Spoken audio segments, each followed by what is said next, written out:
Hello and welcome to another lesson on room acoustics and soundproofing. My name is Wilson Harwood and I'm here to teach you about this magical secret panel that is going to improve your acoustics and provide greater utility in your home recording studio. And that panel is the Acoustic Gobo. And I'm going to tell you all about why I think it's one of the most underrated panels talked about on the internet when it comes to room acoustics. Before I jump in, I do have a special resource for you. This is my free acoustic treatment guide. It'll go over everything you need to know to fully acoustically treat your home recording studio. And this is going to be the most straightforward and budget-friendly approach that I can give you. And I promise it has helped me make tons of songs that have gone on to get onto HBO, Netflix, and several high-profile YouTube channels as well. So this system works. All right, without further ado, you can check that out at soundproofyourstudio.com/acoustic. That is soundproofyourstudio.com/acoustic. All right, let's jump into this lesson all about this underrated acoustic panel. All right, before we jump in, let's talk about what are acoustic gobos. Now, the term acoustic gobo, or the term go-between, which I find really fascinating, is that they were used a lot in the 60s and 70s in big recording studios, and they still are to some of the larger recording studios today, but they're underutilized in home recording studios. And I think that this is something that we could all benefit from in our home recording studios. So the way that these gobos are made is usually using something like a 2x6 construction frame with caster wheels on the bottom, and then placing Rockwell insulation, Corning 703, something that has a high absorption coefficient across the frequency spectrum inside this frame, and then covering it with fabric on both sides. Now, the cool thing is that you can actually add diffusion on one side and make the other side absorptive and spin it around. And we'll get more into that in the future of this lesson.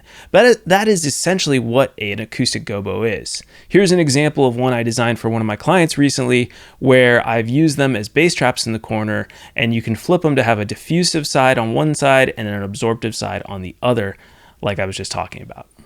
So the cool thing about gobos is that we can actually build an acoustic space around us in the room.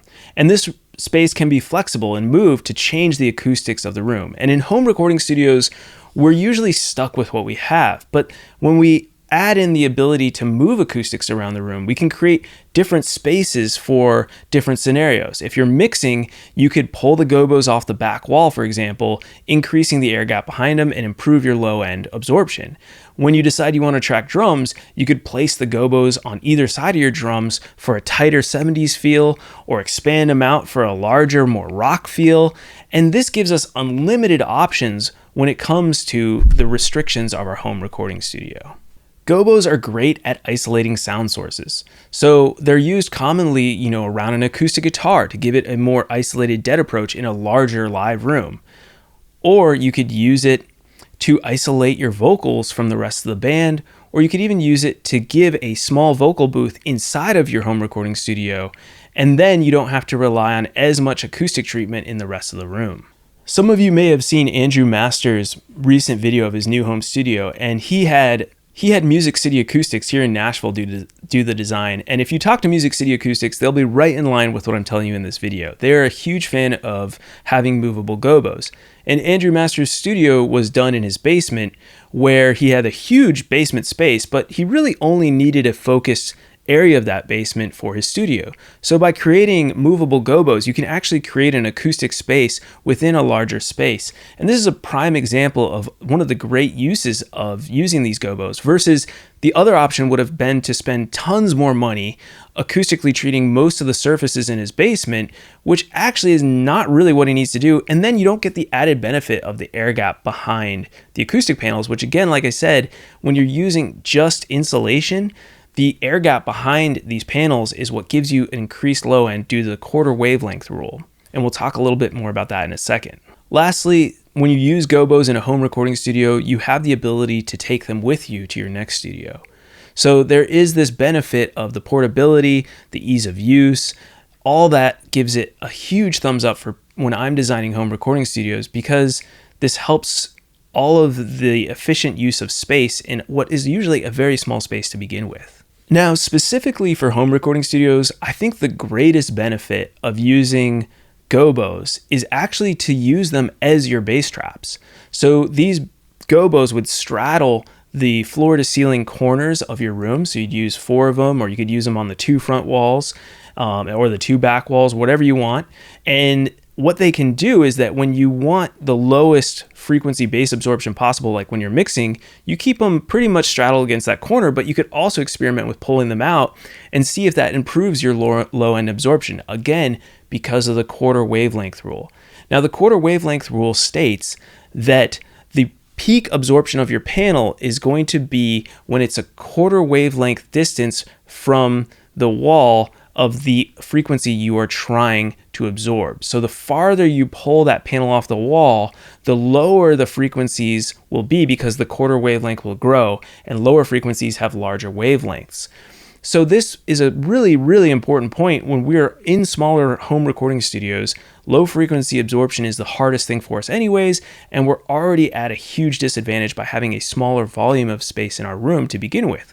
So having this ability to pull our panels off of the walls and experiment with testing the room with something like Room EQ Wizard, we can then decide where the best positioning of our panels are for mixing, and then we could also experiment with the best positioning of those panels for live recording, like drums, acoustic guitars, vocals, etc. So this gives us a ton of options in an otherwise smaller space. Lastly, I want to mention that in these home recording studios that I often design, people always forget about the need, and myself included, the need for storage. So having a bass trap panel that covers your corners that you can open on wheels allows you to hide things like mic stands, drum cases, guitar cases, cables and headphones, you name it. Whatever you want to put behind that Gobo, you can actually hide it most of the time, and then you would only see it when you move the Gobo around the room to do certain types of recording. So I think there's a huge benefit to having movable acoustics in your room, and the idea of using a traditional acoustic panel like the Gobo is a great resource for many home studios. So in conclusion, remember that Gobos are, first of all, I think great for bass absorption. By pulling them off the wall, you're going to have increased low-end frequency absorption that you otherwise wouldn't have with traditional bass traps over the corners. Second, you have the ability to transform your room into whatever you want by moving the Gobos around and creating acoustic spaces around instruments. If you're doing a lot of live band recording, you could actually use a single room with some carefully placed Gobos and record a live band with a lot of success with having less interference between the different microphones. It can be used for vocals, it can be used for isolating guitars, violins, cellos, you name it.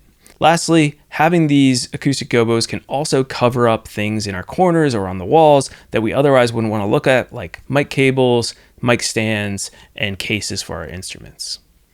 All right, I hope this video lesson was really helpful for understanding one of the most misunderstood acoustic panels out there, and one that's actually relatively easy and affordable to build. And then, if you are interested in learning more about room acoustics, check out my ultimate acoustic guide at soundproofyourstudio.com/acoustic. That is soundproofyourstudio.com/acoustic. All right, I'm Wilson Harwood. Thanks so much for watching, and I'll see you all next week with more information on room acoustics and soundproofing.